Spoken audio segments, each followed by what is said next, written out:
Hello friends, match बघितली आपण. एकतर्फा match झाली असं म्हणू शकणार नाही, मुळीच नाही म्हणू शकत. कारण दोन्ही टीमनी चांगली बॅटिंग केली. की हायलाइट्स किंवा की प्लेयर जे म्हणू शकतात ते म्हणजे 4 प्लेयर होते माझ्या हिशोबाने, 3 भारताचे आणि 1 न्यूझीलंडचा. सुरुवात करूत ईशान किशन पासून. सूर्यकुमार यादव, हार्दिक पांड्या आणि न्यूझीलंडचा एक फिन ॲलन. हे 4 प्लेयर जे होते, मला वाटतं त्यांनी बॅटिंगमध्ये तर मला वाटतं पुरेपूर प्रेक्षकांचा पैसा वसूल केला. बॉलरसाठी काही नव्हतंच आजच्या पिचवरती. 271 रन आपण काढले, 225 रन ऑलमोस्ट न्यूझीलंडनी काढले. एक वेळ होता जेव्हा न्यूझीलंड 10 ओव्हरमध्ये 130 रनावर खेळत होती. फिन ॲलन आउट झाला होता, ड्रिंक ब्रेक आला. ड्रिंक ब्रेक नंतर मला वाटतं न्यूझीलंडची बॅटिंग जी होती ती थोडी कमी झाली आणि तिथूनच मग हे सुनिश्चित झालं की न्यूझीलंड हरेल. नाही तर एक वेळ असं होतं की न्यूझीलंड नेक टू नेक चालू होता. जो रिक्वायर रेट होता त्या हिशोबाने खेळत होते. बट मला माहिती होतं की एखाद 2 ओव्हर इकडे तिकडे आणि न्यूझीलंड ही मॅच हरेल. तसंच काही झालं. सुरुवातपासून बोलायचं जर झालं तर मला वाटतं टॉस आपण जिंकला आणि आज आपण टॉस जिंकून बॅटिंग घेतली. ते याच्यासाठी मला वाटतं की एक आपल्याला पण टेस्ट करायचं होतं की जर एखादी वेळ असेल वर्ल्ड कपमध्ये जिथे भारताला पहिले बॅटिंग करावं लागत असेल आणि ड्यू असेल, तिथं बॉल हातात बरोबर येणार नाही, तिथे भारत कसं तो स्कोर डिफेंड करेल. त्यासाठी मला वाटतं आज आपण बघितलं टॉस जिंकून बॅटिंग घेतली आणि ते की जे मला वाटतं जे डिसिजन योग्य होतं. मला त्याच्यात काही चुकीचं असं काही वाटत नाही. चुकीच्या गोष्टी झाल्या ते म्हणजे संजू सॅमसनसाठी.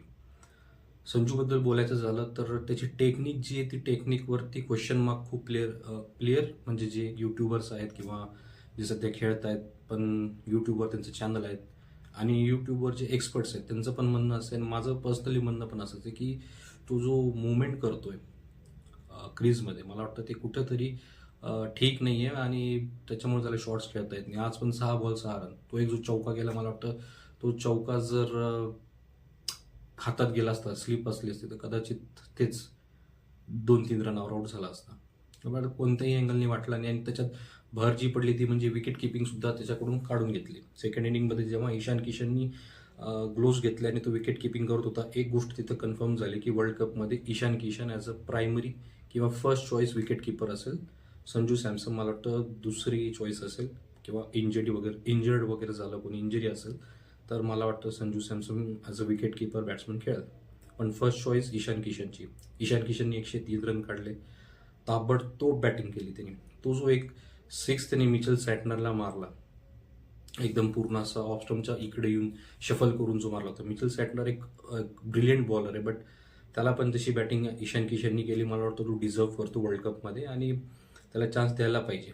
मला वाटतं ईशान किशन आणि अभिषेक शर्मा हे दोन जर ओपन करत असतील, तिसऱ्या नंबरवर तिलक वर्मा असेल, बेस्ट राहील. अभिषेक शर्मा मला वाटतं आज स्टेप आउट करून खेळायला गेला लोकी फर्ग्युसनला. तो बॉल जो होता तो पेस होता त्या बॉलला, 145-146 स्पीडची ती डिलिव्हरी होती आणि मला वाटतं तिथे तो चुकला आणि आऊट झाला, बोल्ड झाला. त्याच्यानंतर सूर्यकुमार आणि ईशान किशननी बेस्ट बॅटिंग केली. मला वाटतं सूर्यकुमार यादव आपण म्हणू शकतो की तो फॉर्ममध्ये आला आहे. 63 रन काढले त्यांनी 30 बॉलमध्ये. आणि वर्ल्ड कपच्या दृष्टीने जर बघायला गेलं तर नंबर 3 आणि नंबर 4 यापैकी एका नंबरवरती मला वाटतं सूर्यकुमार यादव आणि तिलक वर्मा खेळत असं आता सध्या तरी आपण गृहीत धरून चालू आहेत.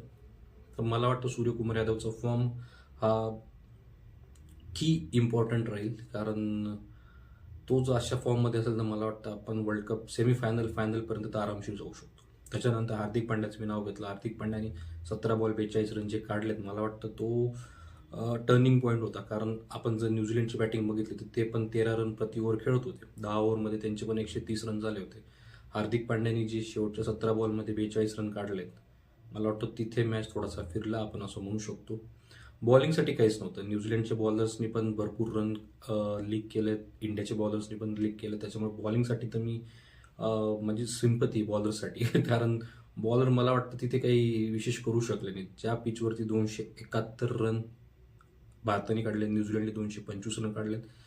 ऑलमोस्ट मला वाटतं 600 रन तर झालेत तिथे त्या पिचवरती. तर 600 रन जर एका ग्राउंडवर येत असतील, 550-600, तर मला वाटतं ती पिच बॉलिंगसाठी तर हेल्पफुल नसेलच.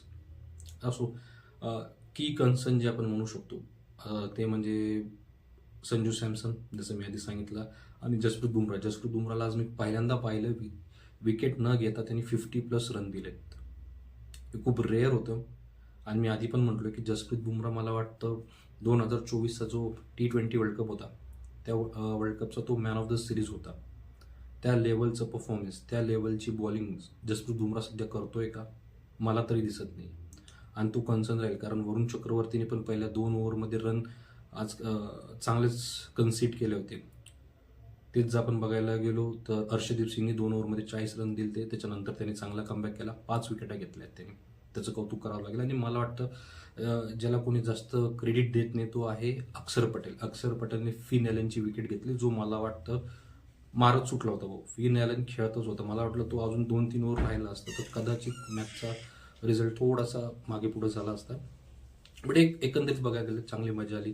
तुम्हाला काय वाटतं नक्की कळवा. भेटूया पुढच्या व्हिडिओमध्ये. तोपर्यंत काळजी घ्या.